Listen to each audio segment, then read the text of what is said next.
We are back, and let's talk about some positives from NXT Deadline. Number one that I immediately just loved was the location. It was a good location. It was in the Armory, the Minneapolis Armory. It looked really cool. I loved how it was throughout the whole dome of the Armory. It felt very throwback when old time shows were in armories. Right. I kind of wish they had the entrance a little bit smaller than they did to really kind of give it that old school flair. But I just thought presentationally, it looked really cool. Yeah. I almost want to see NXT do an entire thing in different armories. Depends on how many there are left, but yeah, that would be kind of cool. The men's match was awesome, and Obafemi just had the aura of an absolute killer. He wasn't a human. No, he was aura as a person. He destroyed. But here's the thing. He didn't dominate everybody. No, he did not. Everybody just looked so great in this match. They got all of their shit in. It just was. It was a great place for Oba to come back and to really kind of set the stage for 2025. Exactly, because he's going to win that title. Yeah. I mean, if he doesn't beat Trick, I don't know what they're doing.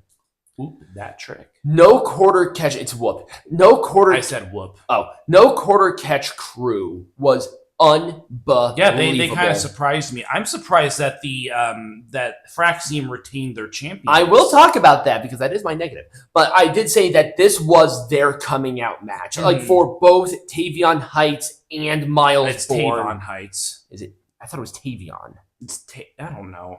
I'm 99.9% sure now. Now you're starting to make me question. You know what? It's whatever. It doesn't matter. He was awesome. Miles Bourne was awesome. But I mean, Axiom and Nathan Frazer are fantastic. Nathan Frazer did a really good job with selling the injuries. I think Axiom is also dealing with some. Really? I didn't know. I don't think so, but I wasn't aware of that one. Oh, but I do know that No Quarter Catch crew really just impressed me. Yeah, they did. They impressed me too. I was worried about the tag division after Chase U breaking up, but now I'm no longer worried about it. Exactly. So Ren Sinclair, once again, Ren Sinclair was my shining star in this match. She was awesome. I mean, everybody in this match did great. But everybody knew how good all of them were. Yep. Ren was sort of the odd duck. Yeah, she was. And she really put in the work to... I mean, she was comedy. People were ecstatic when she got that pin. Yeah. I'm like, holy shit, they actually might get Ren Sinclair over in this match. With just these powerhouse personalities. And just keep in mind, look at the other personalities here, and then it's you have 3 international superstars that recently signed. Sol Ruka, and then you have Sol Ruka, who is WWE homegrown talent, who is also a megastar in her own making. Right, just because of her finisher, it's insanity of that finisher. But Ren was that once again the odd duck, where it's oh god, she's just not gonna be there, but she was awesome. Yeah. And people lost their minds when she got that pin because they're like, underdog, please, underdog. Right. They got her over. Yeah, they did. Fantastic. So, with the positives, we do have to talk about some negatives. Yay. Now, with the negatives, the first one, why did Axiom and Nathan Frazer win this match? I don't know, because they're clearly on a collision course towards betraying. Exactly. They are clearly on a collision course towards a rivalry. And so it's interesting as to why. Now, maybe New Year's Evil will prove to be a little bit different, but we don't have the whole situation on that title picture yet. Right. But, it was just an interesting choice. It was an interesting choice, and that's sort of why I put it as a negative, because it's what do these two need to do with these titles at this point? I mean, this does help the tag team champions because you're gonna get a banger of a tag match with the NXT Tag Team Champions, but did they not trust No Quarter to do something with them? Right. Because they did great in this match once again. But yeah, that's sort of where it is. Also, I think between the two premier matches that had No Quarter Catch crew members, because Ren Sinclair is a member, they should have at least won one of them. Yeah, they should have. Oh, this match just kind of flew under the radar for me. I really didn't see anything memorable come from it. It was just there. Ridge Holland should have won. Yes, I think he should have won. Ridge Holland should have won. And I'm gonna lay out my argument. I know people are not fan of Ridge Holland, but that's why he should have won. Yes. He had this huge amount of momentum. Yep. He won the ambulance match against Andre Chase. Yep. He beat Andre Chase in that contenders match. He's won every single match. He really brought up here. Trick Williams was carried out on a stretcher last week. So why? I guess because they want Oba to beat him, but just momentum wise, I think we should have at least had at least a month or two of a Ridge Holland title run. Trick can win it back, and then Oba can go.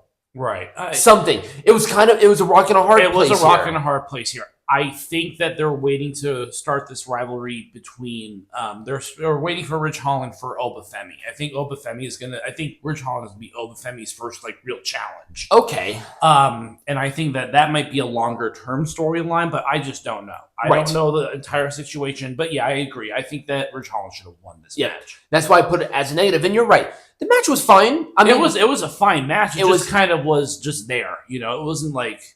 I will say between all of the matches, this one actually was my weakest match, and I'm going to assume that you think this match was the weakest match. I'm tending to believe that yes, this was the weaker match. I had a stronger story, but the match itself, I don't know, felt a little stiff. Again, now different. I was going to say something different, but I had the same impression.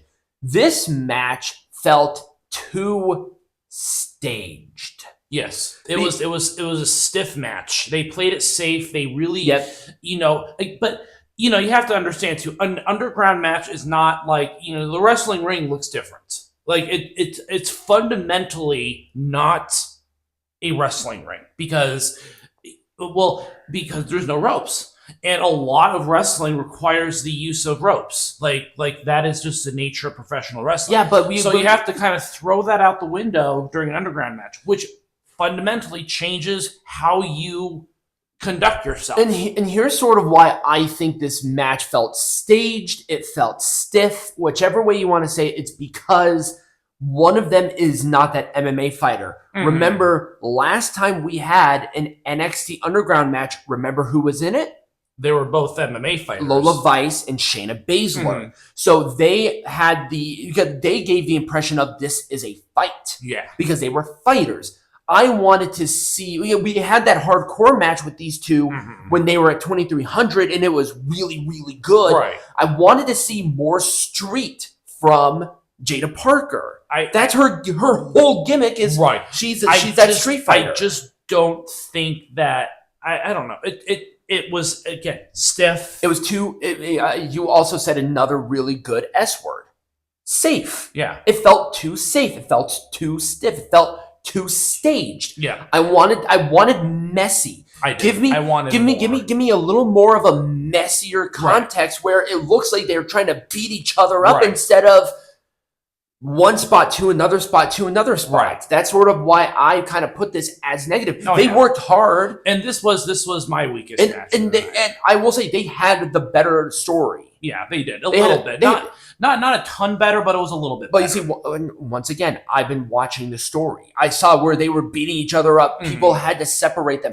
If they were going to do this with the underground stipulation, honestly, I think them doing it in like the parking lot, false count anywhere, something else, something like that would have given this a much better impression. I think so too. Maybe something where they're in the parking lot and they're illuminated by nothing but like car lights or something. Right. I wanted gritty. Yeah. And this just felt too sanitized. A lot of S words. Yeah. But a lot of S words. But all of them really do fit this. Right. Nothing against them. I just think of how it was. There's one thing it wasn't shitty. Right. To put another S No, word. it wasn't bad. Right. It wasn't that bad. It's just you have to have a weak match. You have to have the weakest match of the night. There was an expectation. There was. And the expectation did not meet the story leading up to it. Right. And that was where I am. But that was it. Overall, Deadline was good. I really liked it. I'm going to give it a full thumbs up. Yep. Nothing really blew my mind. Right. We knew Oba was returning. Right. I kind of expected a lot of these winners. Nothing really that really did it, but if you have a couple of hours to kill, it was a lot of fun. It was. So, when we come back, we have a very special match that's near and dear to both Peanut Gallery and Ice Hearts. Yeah.